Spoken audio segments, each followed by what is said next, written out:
मुझे जो कार्तिकेश्वर पूजा बोईत बंदन उत्सव हो हैप्पी क्लब ऑर्गेनाइजेशन द्वारा तार सेक्रेटरी को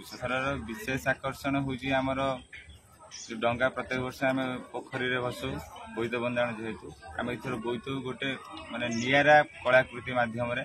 आमर जड़े जातीय स्तरीय बालुका शिल्पी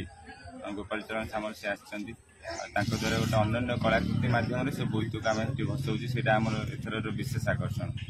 अंचलवासी सहयोग पूर्ण मात्रा रही हैप्पी क्लब प्रति कारण हैप्पी क्लब केवल बोईत बंधन उत्सव नुहे आम वर्ष तमाम विभिन्न प्रकार सेवा कार्यक्रम कर वस्त्र बंटन ठार आरंभ कर खाद्य बंटन बड़का खाद्य बंटन घर पोड़ी सहायता अनाथ असहाय मान सहायता विभिन्न प्रकार कार्यक्रम करुँ केवल तो ये पिला जो क्लब जो पिला अच्छा तो केवल सहयोग सबू लोक मान सहयोग अंचलवासी मान सहयोग से कार्यक्रम वर्ष तमाम चलुची एवं ये बोईत बंजाण महोत्सव जो 7 दिन व्यापी ये चलो ये आम जो विभिन्न प्रकार कार्यक्रम कल्चरल इवेंट रही सहित सोशल इवेंट रही आध्यात्मिक इवेंट भी बहुत गुड़ा रही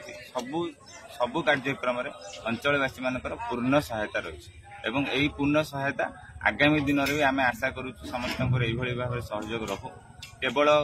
माने सहयोग दुई प्रकार जमीक आर्थिक सहयोग एवं फिजिकल सहयोग दुईटी दुईटी अंचलवासी मान रही आम भी आगामी दिन में आशा करुचे से भाव सहयोग आर्थिक सहयोग एवं फिजिकल सहयोग एवं मानसिक स्तर में सहयोग यह भाव जहाद्वारा कि बोईत बंदाण महोत्सव आज जो स्तर में पहुंची ताठर आहरी उन्नति स्तर में पहुंचो एवं हैप्पी क्लब जमी तार सेवामूलक कार्यक्रम को जारी रखी आगामी दिन में आहरी जारी रख आहरी असहाय मान निकट में पहुंचो जहाद्वारा कि जेतक अनाथ व असहाय लोक अधिक अधिक सहायता पाई पारे एवं हैप्पी क्लब तार लक्ष्य दिगरे निश्चय सफल मंडित हो।